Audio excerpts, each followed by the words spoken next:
be the only guy. Listen, there's 5,900 licensed private investigators, almost 6,000 licensed private investigators in the state of Florida. In the state of Idaho, there's 27. None of them do missing persons, except maybe looking for a high school sweetheart or a birth mom. So I got in contact with the parents, which was very interesting because the mom hung up on me immediately. She would not talk to me. I guess I sounded like a car salesman. The father talked to me. I was going to give him a nickel's worth of free advice. It costs nothing to talk to me. I explained to him that if he had his son's cell phone and called it, what would happen? And he says, well, when I call my son's cell phone number, it goes right to voicemail. I says, why don't you FaceTime it? He hung up on me. And I never heard from them again. The media outlet called me back the next day, and they said, what happened? I said, the family won't talk to me. They go, did you tell them who you were? And I said, yeah, I talked too fast. I guess I got a Mississippi area code. They think I'm an ambulance chaser. He says, let me get the grandparents who own the farm to call you. They did with Dylan Rollins' aunt, Miss Wells, and within 3 days they hired me. The proclivity in this whole thing was not to tell the parents I was working for the grandparents. That there was a big divide in the family. The grandparents thought that the mother, who was estranged from the family at some point, we later found on, abandoned these 3 children for up to 4 years, dropped them off at the father's house and never came back. She also has $2.6 million worth of liens and lawsuits pending, or not pending, owed. She's got 2 points, which I thought was a very interesting part of the case. They thought with everything that had gone on with her, with the relationship with the father and everything, and as volatile as he could be, and with their history, that I should work for them and uncover any and everything. As you would know, this is one of the top lawyers in the state of Colorado. A private investigator it can't arrest anybody. I have no law enforcement background. I was hired to give the family information that the police couldn't, or that other people weren't bringing to the table, stuff that might hurt people's feelings. So I'm not necessarily looking to solve the case, but give the family information to push up law enforcement, because a missing person, as you know, my friend, is not a crime. Right now, you can get up and move to Seattle, and it's not a crime, even if you don't tell anybody. Yeah, you can do it. You pack up and go. We're in a culture right now, not to be long-winded on this, that people see a missing person. Now, if the kid's 4 years old or 7 years old, heck, there's a pretty good chance he didn't get up and move to Kansas City. There's probably an issue there. But a 39-year-old guy, a 19-year-old boy that maybe wants to live on the beach in San Diego and experience a different lifestyle is not a crime. These parents didn't get that. That's very difficult to tell parents, hey, it's been 3 days. This isn't a crime. That's why the cops don't care. They got rapes and murders to deal with. They'll deal with a 16-year-old with daddy issues later. So I started looking into this case, and the very first thing was to look into a man named Chase Venstra. And that's where this thing went crazy, because I found Chase Venstra through his parents. They were willing to talk to me. There was 3 or 4 things a private investigator could do that the cops can't. And I'd love to hear your take on this. And this is one of my pitches to the family when they hire me. Number one, I'm not bound by the same constraints law enforcement is. If I'm interviewing somebody and they say lawyer, I just ask my second question. That means nothing to me. If a cop is told lawyer by somebody being looked into to a crime or a they're done. You know that. So that's one of the things. I don't have to stop. Number 2, I'm like Batman. I could go to different states and different areas. Cops are bound by a jurisdiction, a town, or a county. I can go to different states, especially with the reciprocity in this. I can work on this case full time because it's the only case I'm taking. Cops might have 200 cases on their desks. And I can answer the family's questions 24 hours a day, 7 days a week, where a cop might go home at 5 o'clock and he won't get them till Monday. They thought that was a good deal, and I dove into this by finding the original man that they had a bounty on, that they thought was involved in their son's disappearance. He came from a good family. I spoke with him, and what he told me that Dylan Rounds was into and going through in that town is what took this thing in a whole separate direction. All right. And so this Chase Venstra, that's who you talked to, where you kind of learned a lot of this information. So who is he, and how is he related to Dylan Rounds? The story out there now, we're dealing with a town that has about 200 people in it. It is almost completely desert. Of the 200 or so folks that live in that town, 74 are registered sex offenders. That's virtually every other person you run into is a registered pervert. That's a felon. That's not even counting the felons for like bar fights or DUIs or whatever the other case. I mean, those are just the pedophiles, the sex offenders. It's not a good area, my friend. These are very tough people. Most of them are squatting on what they call BLM land, which does not stand for Black Lives Matter. That is public land that they're going and putting a shed on or an RV and living in. I did not know and I've been to some bad areas, my friend, and I did not know places like this in the country still existed. Well, this kid at 17 years old, his grandfather, who's the one that hired me, bought him a piece of property after he got his GED. He wanted no more to do with high school, and put him out on that property and bought him a farm without the family's knowledge. His parents didn't know the grandfather did this until the kid was out there. That was the first problem. So Chase Venstra was the man in the original part of this story that even precedes me that was bloody and supposedly might have had something to do with his disappearance. And he came out of the woods and he wasn't wearing shoes and he was walking into the desert and this young man had him, but they couldn't find him. Well, I found him by telling his parents, you could talk to me. I want to get your son out of this. I'm not going to arrest him. That's why I wouldn't call the cops. I want to get you out, as he had outstanding warrants in other states. He called me, and what he told me is what put this thing into a different direction. He was the original boogeyman, Chase Venstra. So Chase Venstra is allegedly the person that Dylan Rounds told, I think, his grandmother when she spoke with him on May 28th, that he had this strange interaction with somebody walking down the road. Is that right? He was barefoot and he was bloody. It's not alleged. I talked to Chase. He said, that's me. Chase admitted to being a bad person. He said, I get into a lot of fights. He told me that he steals a lot from people out there, which is probably why he was running through the desert. You know, he probably was stealing. These people have methamphetamine problems. These people have major drug issues, so they run around out there 50 miles from the closest cop, robbing each other. And that's very important later in the story. That is exactly the man. His parents put him on the phone. They gave me a timeline. I found out that he was on camera at a Little Caesars Pizza right around the time. And at that point, he seemed to kind of go off the radar to me, and he was willing to help me. But what he told me in that conversation is what took me into a different direction, because I'm just trying to cross people off the list. Okay, so when you spoke with Chase, sounds like he's cooperative. What does he tell you? Tell us the story. Overly cooperative. He also gave me other people, including his son, who worked on. He said that he knew Dylan Rounds. He had worked on his property. He had also worked for another man that he said was his arch enemy, who he had recently gotten into an altercation with, and was one of the reasons he was out there with no shoes on, getting away from the man. He said this man had been stalking him and that they were arch enemies. And that man's name is Kurt Wadsworth, which is an extremely interesting and big name out in that area, because two of Kurt Wadsworth's brothers are registered sex offenders. And I says, as I ask everybody, I says, tell me something that's not in the newspapers. Tell me something the cops don't know. Tell me something about this case and this missing boy that would not necessarily be something you would tell police. He says, oh, he's gay. And I says, what? He says, oh, yeah, he's gay. I says, okay. Now, a lot of people take offense to that. Because I bring that out. I'm outing somebody that might have that lifestyle. Maybe they didn't want it known out there. There's a religious aspect here. The family are part of the Church of Latter-day Saints. That is extremely important in this case, because I was yelled at about talking about him possibly being gay. But I'm now taking this from a convicted felon who just walked out of the woods barefoot. I needed some more people to verify that. So he put his son on the phone, who was 17 years old and had no criminal background. And his son said, oh, yeah, that kid's gay. And I says, okay, well, if he's gay, that means there's a significant other. Just like Gabby Petito, everybody looked at Brian, whatever. You got to look at the boyfriend. You got to look at the girlfriend, whether they're gay or not. I says, great. Who's he dating out there? Who's the guy? Yeah. Well, the guy was Kurt Venstra. And the guy is 61 years old and has a history of dressing in drag in that town. Well, now I start talking to everybody in town, and everybody in town that I'm talking to there says the same thing. Oh, yeah, he was grooming that kid since he was the age of 17. Well, now I got a problem. I still haven't spoke to the parents. I got to go back to the grandparents and say, hey, Grandma, Grandpa, and Aunt Wells, we got a problem here. Problem is not that he's gay. The problem is the guy he was gay with is a 61-year-old who's running around with his brothers that are registered sex offenders. And did you know your grandson, or did you know your grandson or nephew was into this lifestyle? And they said, do you know what our religion is? And I says, no. And they says, we're part of the Church of Latter-day Saints. We don't have gay people in our family. And I says, you do now. And it was after about 35 interviews, all with the same story, most of the people that didn't know each other.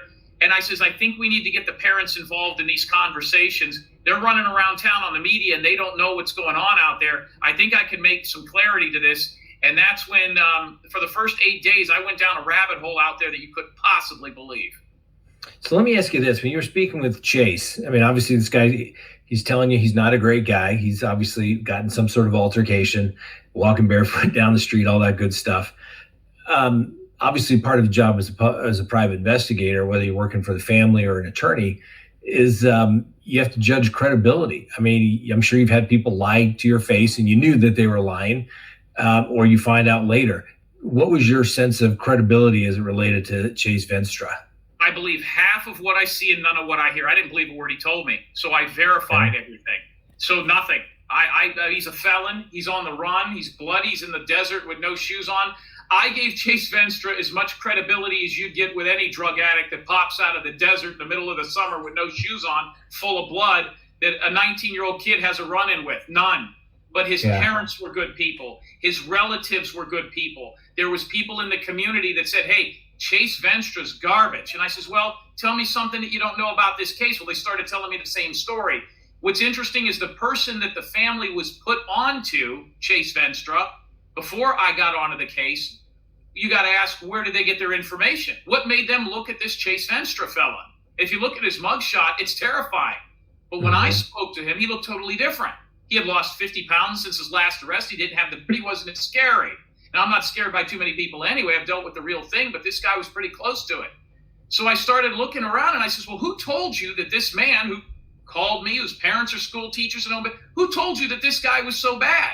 Who's the one that told you he had something to do with Dylan Rounds' disappearance? And the family gave it up right away. They said, oh, Kurt Wadsworth. I said, by the way, to the parents, Kurt Wadsworth, the same one your son's dating? And they said, that's not possible. Our son doesn't date anybody. Can you prove that he's gay? I says, I don't know. Can you prove that he's straight? Couldn't find one prom picture, one girlfriend. Then people started coming out of the woodwork when I went public with it. Hookers at truck stops that tried to get dates with Dylan Rounds. Women in a good-looking kid, looks like a college baseball player. Why wouldn't he have a few girls that would make a run at him? And then Kurt Venstra called me. So the one that the family was originally turned on to, Chase Venstra, was turned on to by his archenemy, Kurt Wadsworth, and his two sex offender brothers. Got it. And so Kurt Venstra, according to you, is a 61-year-old guy that likes to dress in drag and was basically grooming Dylan. What did he have to say? I mean, this has got to be good. You know, I interviewed a bunch of people, including the people he has purchased his bar from. He's also the bar owner, and his family is the bar owner from the bar that Dylan Rounds was frequenting, the only real bar in town. By the way, I'll let you draw the conclusions on this. The name of the bar is the Saddle Sore. Do you know what a saddle sore is? When isn't that basically when you ride your saddle in the saddle too long? Well, what I was told by a couple of buddies of mine that are bullfighters is that those are sores that grow on your butt from being in a saddle. Doesn't sound like the most masculine bar in the world. So what I did was I looked at that bar, I looked at the people that were there, and I spoke with the woman that owned the note on the bar, that owns the property. Kurt Wadsworth's family lives on the property in a trailer, which I had found out the boy had been spending days and weeks in his trailer. And we're not even talking about a trailer like an RV or a double wide. We're talking about like a 16-foot camper. He had been staying in this nightly with him after drinking at the bar and eating at the bar.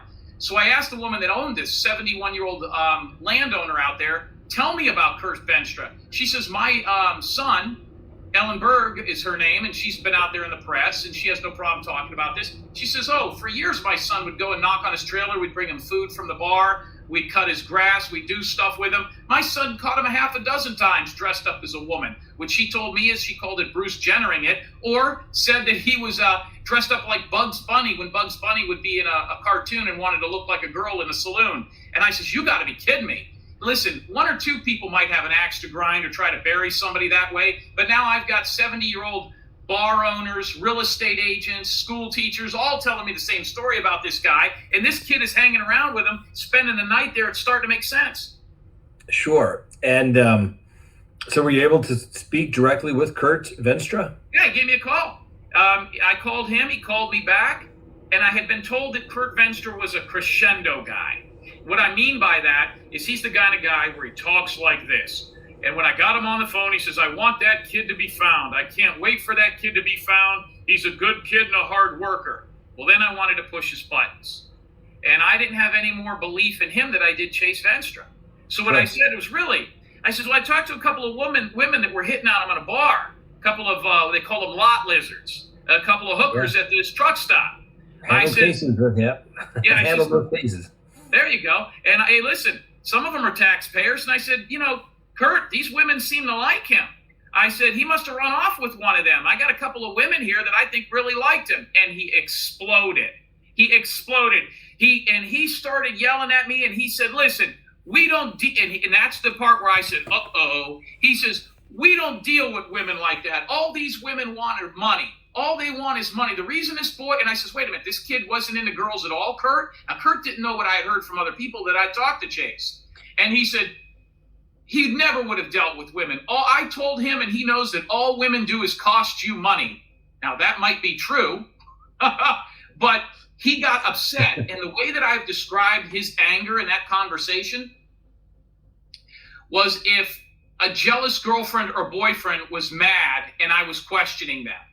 He was jealous like a girlfriend or a boyfriend would have been. How dare you say he was into those two women?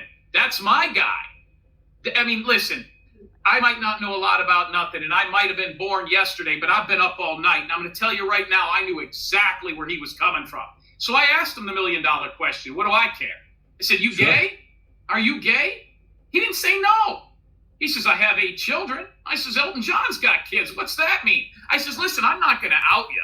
If you're gay and you had a relationship with this kid, as long as he wasn't underage, let's not forget he's known him for 2 years. What do you know about that? Yeah. And he started lambasting homosexuals. And I'm sitting there listening to this, and I'm like, this is a guy who's trying too hard. There's something wrong here. And I says, okay, so you date a lot of women, Kurt? And that's when he hung up. So that was about a 15-minute conversation. Yeah. I had mixed some other questions in there. It wasn't all about his sexuality. Some of the stuff was about what they did together in his camper, why this kid at 19 would be at a bar, and did he drink? He said, no, he was there eating hamburgers. I saw people that saw the kid drinking, and I don't care if he was drinking at 19 years old, but I knew he was lying to me. A lot of times and I'm sure you do this as a litigator, when I ask questions, I already know the answers to them. I just want to see if you know the answer I do. Yeah, no, that's the way. 5 times in that conversation. Interesting. So he hung up on you. He said he wants, the kid found, but he didn't have any idea where, the police should go look. I mean, no. He told me right away, my friend. He said, go look at Chase Venstra. I said, I already talked to him. And then that's when he kind of put 2 and 2 together that's where I was getting the gay thing. And he says, well, he's gay. And I says, oh, really? Can you prove that? I talked to his son. I talked to his girlfriend. I talked to his parents. What do you got on that? So that was kind of how that conversation ended up. Okay. So after you talk to Kurt Venstra, he hangs up with you. Where does your investigation go from there? I got to go back to the parents. And I said, hey, listen, this guy's, they had a relationship. I says, and then I started getting phone calls from people saying that his brother, Troy Wadsworth, who is a frightening looking human being, just Google this guy. And if your producers can put up a picture of Troy Wadsworth, the best way I can explain him is he looks like every serial killer in any horror movie that you've ever watched between 1984 and 1986. This guy is the real deal and has a record to back it up. This is Kurt Wadsworth's brother. He also has another brother who is a registered sex offender as well and has a lengthy thing. They also have things on their records for keeping people in captivity, for keeping them in sheds, for abducting people. Some of these women never came back. I would love for a guy to look at these cases because I don't know how these guys are still walking the streets out there. So I started looking into his family. I had to go back to the Rounds family, and I said, listen, my friends, I got to cross people off here, and I am not able to cross off Kurt Wadsworth. They're in town, and they knew that I didn't have to come into the state. They got helicopters. They've got search dogs. They've got all this stuff. What do I need to do? I'm not a search and rescue guy, but I'm finding the family information, and the grandparents and the aunt are like, go, go, go. Well, here enters the mom. My son's not gay. My son, how dare you say that? My son's not gay. Here, don't worry about Kurt Venstra. I need you to run a license plate. I need you to look at these 2 other missing kids. I need you to look at this SUV. And I'm like, with all due respect to the mom, you didn't hire me. I don't work for you. Yeah. It would be like an uncle or an aunt of somebody that you're representing calling you up in the middle of the day and saying, hey, fruit of the poisonous tree, why don't you look into that, or whatever the term is. And you're like, okay, I'm sorry. Hey, I'm glad that's your uncle, but I'm not, you didn't pay me. So I'm telling this woman, and by the way, the family had warned me about her ahead of time. They had told me before this is all over with, This woman will fight with everybody. She's fought with the FBI. She's fought with law enforcement. She fought with the private investigator. She fought with the townspeople. There's people out there that do own bed and breakfasts, that own car dealerships and restaurants that have called me that said, this lady is turning this place upside down. And the analogy I've gotten from what she's done out there from the people that do have businesses, alpaca farmers, there's something called the Sun Tunnel, so there's bed and breakfasts up there. This small town, what good part there was is now burnt. And the reason it's burnt, and Natalie Holloway, how many kids went to Aruba drinking after Natalie Holloway went missing for the next 2 decades? 0. Nobody went down there no more. They ended up going to Jackson Hole, Wyoming. So people are now losing their crops. They're not being dealt with. Nobody's coming in because of what's going on out there. And now all the meth heads are stirred up. So I had to tell this mother that. And it was not an issue for the 8 days I looked into these people. They did not want me to stop until I said, I need more people to come forward. And it's my investigation, even though I'll take direction from the family. I'm the chief. I'm the head cook here. So what I did was I went public with this. The family didn't talk to me for 3 days, then released a press release that said I was into conspiracy theories, although they never said their son was not gay. So the family basically fired you, the grandparents, correct? That's a great question. And I'm going to tell you, I never spoke to the grandparents. It was a press release sent out by the parents who never hired me. Here's the other good thing about me as a private investigator. I was paid in full up front. I'm not an hourly employee. Whether it took me a week or a year, I get the same check, and I got it up front from the aunt.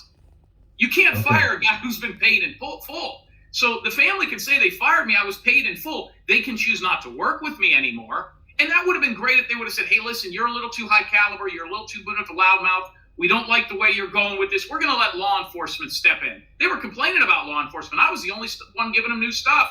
What they did was they went to social media. They grabbed a bunch of what we call web sleuths, a bunch of different people on the internet that have radio shows and talk shows. And those people said, forget the PI, we'll help you. They just told her what she wanted to hear, as long as she would come on their shows. And by the way, instead of calling, if they would have called me and said, hey, listen, back off, we'll call you in a couple of weeks, it would have been fine. What they did was they put press releases out, went on the media and said the private investigator's a whack job and that he's in, and maybe I am. But I was, we'll see. The great thing about this, and then I'm done being long-winded with you, is the reason I do private investigating cases, and most PIs don't, is it's a pass-fail business. There's no in-between. He's either going to be found or he's not going to be found. Whether he's dead or alive is a second consequence as to whether the person is found. I have a lot of parents say, I'd rather find my son dead than never find him at all. So so sooner or later, this is all going to come out in the wash. Now all I got to do is sit back and watch. I had to go on media outlets, and that's why I'm glad I'm here, so that I can let people know exactly what it was that I found. I have no axe to grind. Why would I make something like that up? And if you follow the breadcrumbs, it's all out there. And I have now, since on other media outlets, produced people and phone calls that say exactly what they were telling me in proof of what I'm saying, whether the family chooses to believe it or not. So obviously we know the police haven't found Mr. Rounds. Do you have any idea where Dylan may be? I mean, there's a vast area out there. I mean, he could be anywhere, assuming worst case scenario. Best case scenario, like I said, he jumped in a truck and started over, on his way to Central America or something. What are your thoughts? I mean, what is your theory at this point, based upon what you know, which is, being on the ground and talking with people? He's dead. That kid's gone. They're never going to. And if they find him, it's a bonus. I believe there's about a 98% chance that kid's dead. There's a 1% chance that he may be still somewhere based on the people that he was hanging around with. I mean, you put a 17-year-old kid who looks 13 with all this money, with people that don't even have running water in an area like that. The kid's mom even told me he's a little bit of an elitist. He's self-entitled. He's arrogant. You put him out there with $80,000. His grandfather gave him a $50,000 cash loan that the parents didn't know about. He had $30,000 squirreled away in an area where you don't even get water, let alone get to a bank every day. They know this kid's got money. They know he's a small person. They know he's not a tough guy, and he's hanging around people that are nasty. Well, I can't believe he lasted as long as he did. So if you're asking for my theory, and I have theories of parts to this case, but I don't know what happened to him, but I have a pretty good idea that there's probably a 98% chance that kid met his demise out there. I think it was either a robbery gone wrong. There's a 1% chance, which would take us to 99% total, that he is still locked away in a storage shed. Some of the people that he was hanging around with, Troy Wadsworth and Kurt Wadsworth's brothers, Troy and Scott Wadsworth, if you look at their criminal records, which are all online now, I was able to get those published, are all based on what that would be. They have kidnapped people. I have a nurse that talked to and worked with the 3 women that were kidnapped by Scott, one of the brothers of the Wadsworths, and she told me how that went down and how he did it. And they made their way to a mail center, a P.O. box, and got the cops involved and were able to escape. That's why they were charged before. This is not their first rodeo.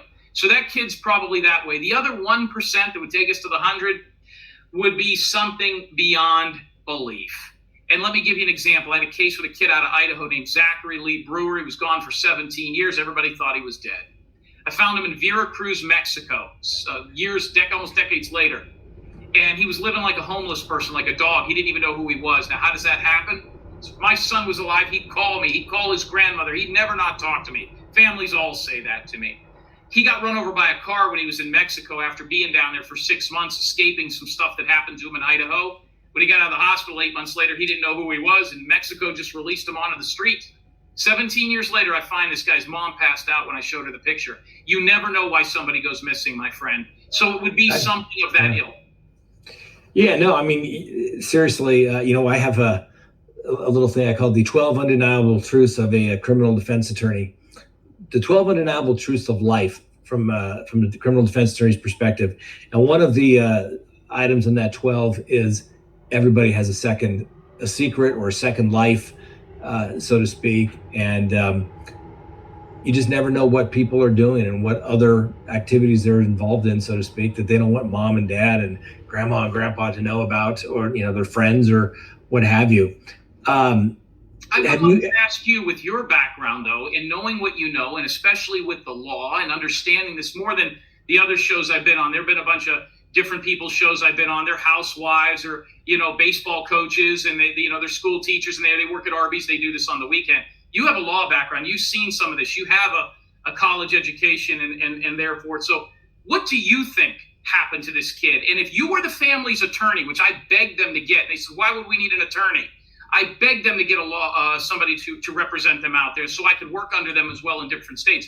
What would you advise the parents, and what do you believe happened? Well, I mean, I think it's certainly leaning towards some sort of foul play.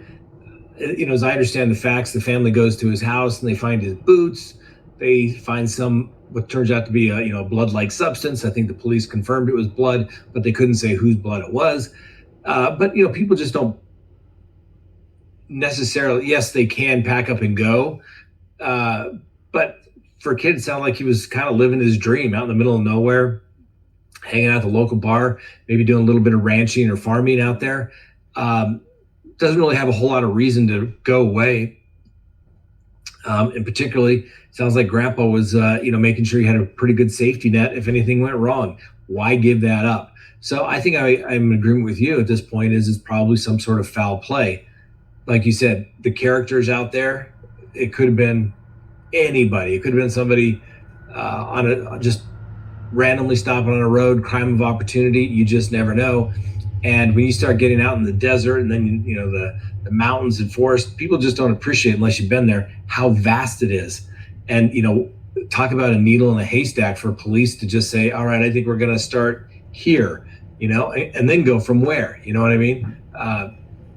So, yeah, I mean, it's tough. I mean, the family, do they need an attorney? They probably should have one central person out there making statements. If you look, for example, on the Brian Laundrie matter, the parents got an attorney.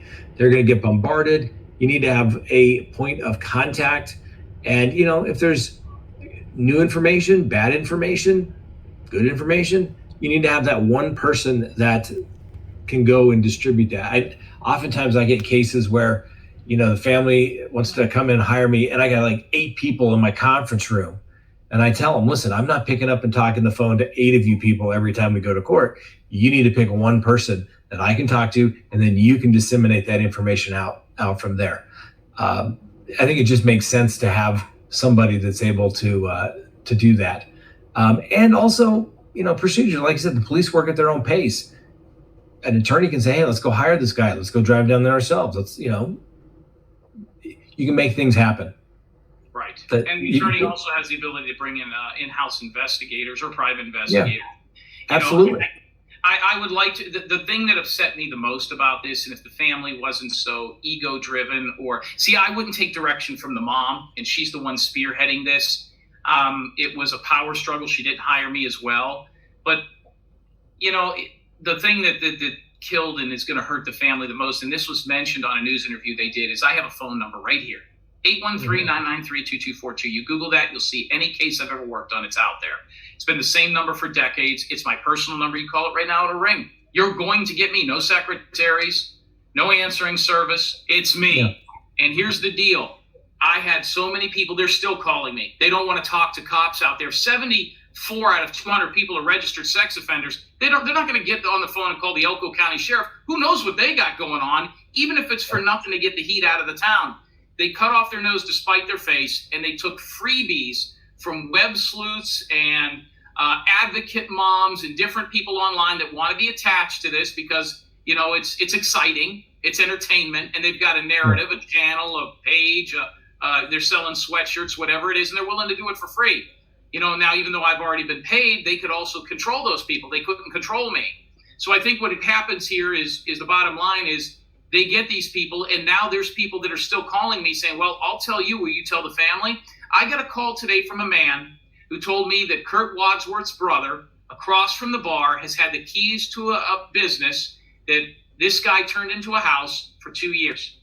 For 2 years, there's a house across their business that was an old business. So the bar is here. Across the street is a former business that was turned into a dwelling, a domicile, and that Troy Wadsworth, who had the scratches on his arms, the nail marks on his arms, I had the cops made them take pictures of, that he has had that building for 2 years with keys, and nobody knows because the owners in California, and until this morning, didn't even know this was going on. He's somewhere in San Diego in Orange County.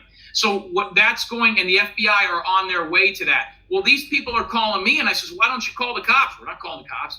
Why don't you call the family? I'm not talking to that lady. What if she wants my name? I'm still getting phone calls from people in that town. So what the family did is they took off the most legitimate person to do nothing but take phone calls 24 hours a day, 7 days a week. And I think in the long run, that's going to hurt them and might have today. Yeah, I've said this many times on our show is that when it comes to cold cases or missing persons, there's always someone somewhere that knows something. You just got to get that person to talk and to say something. And I've also said it, most cases don't turn on some legal, great legal issue.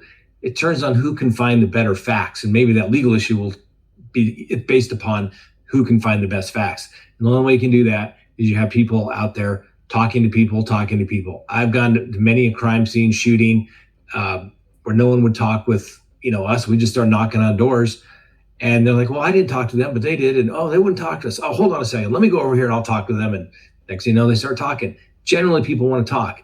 But a lot of people, particularly if they're skeptical of the police, they're not going to do it. They're just simply not going to do it. So yeah, it's definitely the benefit of a private investigator.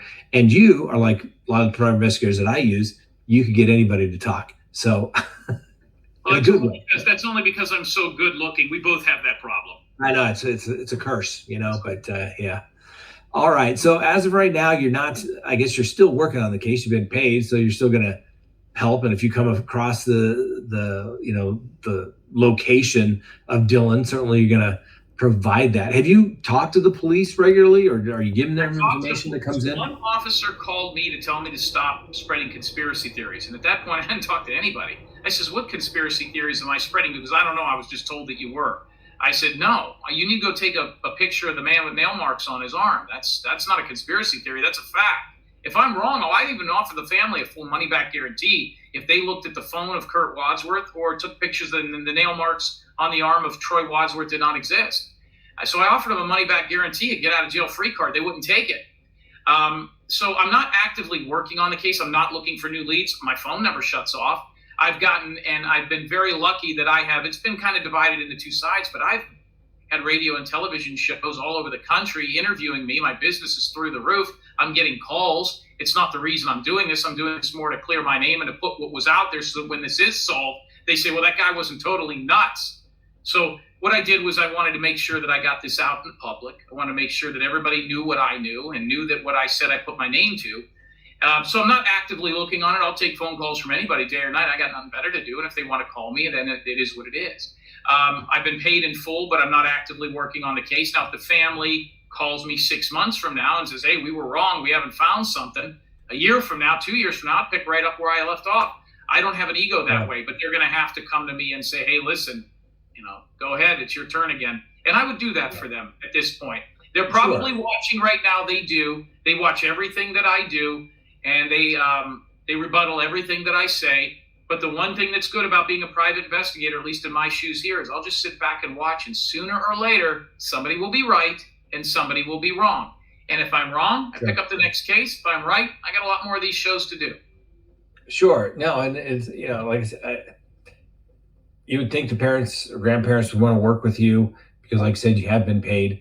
And the police, although now they're putting a lot of resources into it, eventually that news cycle is going to run. Their personnel need to go on vacations. They have trainings to do. They're not going to be able to put the resources into it. So that's really the only way these kinds of things usually pan out is you got to follow every lead. And I don't mean to interrupt you. I told the family this too, and this astounded them. They were astounded by this. And I said, hey, listen, you got about another 25 days. They said, why? I said, the National Football League kicks off in like a month. What's that have to do with it? Listen, this country goes into a coma when the National Football League kicks off and when college football kicks off. University of Colorado, Florida, Florida State, University of Washington, they kick off in those towns. Idaho State, UNLV, University of Nevada at Reno. These kids are going to go back to college.